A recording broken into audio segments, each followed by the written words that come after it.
kumada mi wewe tala ramu chuti tala gan bi chuti tala meti bilonti kumada mi wewe tala ramu chuti. Biya kamal ka nuer online tv ka jan gwa sama bana roch bana jaling ka rochen bana link ka jan gwa sama shalado shamech tungwan shaka kebre wich ka Juba a unified force ka nasin kontila citizeni ki nastila jiwich kan mediality kan meten kontin ka nastila jiwich bana je chuling kel en Läär me kan kono reide de yetejeno nyaga je ka nasin ko ken bana ka gwich kan turni ken kan meten kontin cha kep rewe ka Juba ka kwimal ka men gor kan odeben rewe ka South Sudan chuja perwe jeno jin be subscribe mi jiram jidit kan nuer online tv bana chuwa kamandande ko linga jan gwasme chala de no shame ti shop ke kin dangwan cha ka kep rewe ka Juba adeni tila dini unified force te chala slet ke jan konin dang die je ti ke te pai wuti shame to tone cha ka tul re dori tintere wech ka Juba ka shame ti didje kana me ti twani cha ka je ka nasan kontre wech ka Juba chala no shama jen chal ka RPGs PKMs AKM 47 G3 kana me ti tot je ka ji wech gwas an cha dul ken tultin edeni unified force re wech ka Juba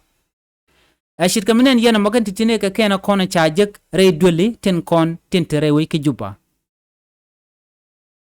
titi ka day di na ngajo day ti ka day pikama ki ka day majmidit ka kan day ko na cha je ka nas kon la jiwich re wi ka Juba shi ka day ni je ka kamo je ka nas ko la citizen ki nas ko la jiwich tin cheng na wi bang lora titi ka kanas ni mai ni shi ka ke chimene yana mo kan day ti ka day ba kan day ko na cha kep ka de yenen gwasame gwadana kwagla tol re torbieltin ka kwiko men chaka tol chaka lat gwadkel kwagla nang gwad ndana late quarter ke bilpam de yenen bo tol ka me dialan kon tinte tenenen dialtin shade ni ke nasan kon tin shiron ko de me de teneken kan me dialati kap ka kere wech ka Juba me ti kin dangwan shala di nono cha ke men RPG ni adina nen kan meje toka kan metin kone cha kep reiten ni civilian kinas konti chang ne wech lora bang ka de kente chala re kine erik midilong ko re wech ke li wedich shimenen yanamo kanas diala konden chang wi ke de ni dungno ka jen gwasmen tama cha gorno te rambele te kamach dore cha roje ma cha jalat anyok cha ka kebo men queen bari te nasen kontin te queen bar te la barka nas mete ga kormiche nautin chala do shaka keba ko cha ene dwor cha de gor medenar nakaje rewe ka South Sudan ke jen gwasame kalerti kanere konen chala de unified force rewe ka Juba ka jen lad baladba wini dialen ko ken tende rewe ka South Sudan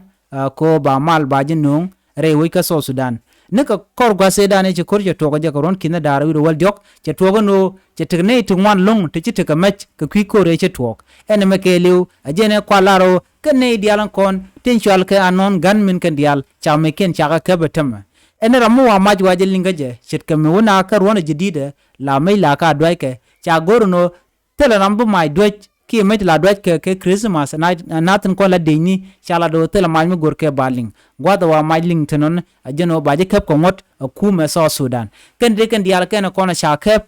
tinni nentin sha deni rewe ka South Sudan unified force ka kwiko gorka jeno de malder ben rewe ka South Sudan neme ajena nyam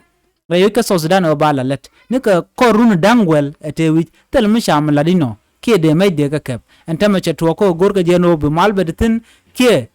burwan ndanen wunatin me ron kin dara wi de jandang wi ngwan gorga jo baron mala mi balane ko ngwene keje rewe ka South Sudan no mo michro de laren tema kan me dialati kan me de kon shakep ka kwiko bnedial be ko re mala ki china bele dwal rewe ki Juba en mishala non ganmen charge gorka jen gwasmen tema ajen me kwa unified force la let keje ke las keje let keje ko bedin dial kon tila insecurity ke tin jang na ga dwal rewe ka South Sudan baka kapchong chit kemi sha chune nan tema en do bnyam chicken la chicken gwinjo ba medial ba ka kep chicken me gor keje re wich ka so Sudan ken diala ti ne nyen ti ka ken kona kap ka kana sa kon ti la civiliani ke na san kon ni janga re wich ke Juba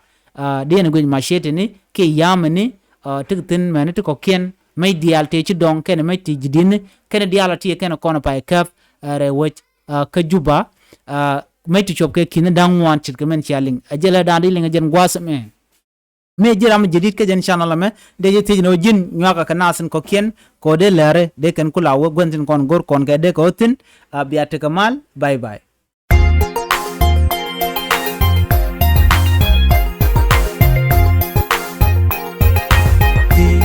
kumada mi wewe dala rambu chuiti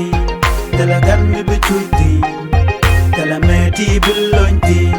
kumada mi wewe dala rambu chuiti dala gan mi be chuiti dala meti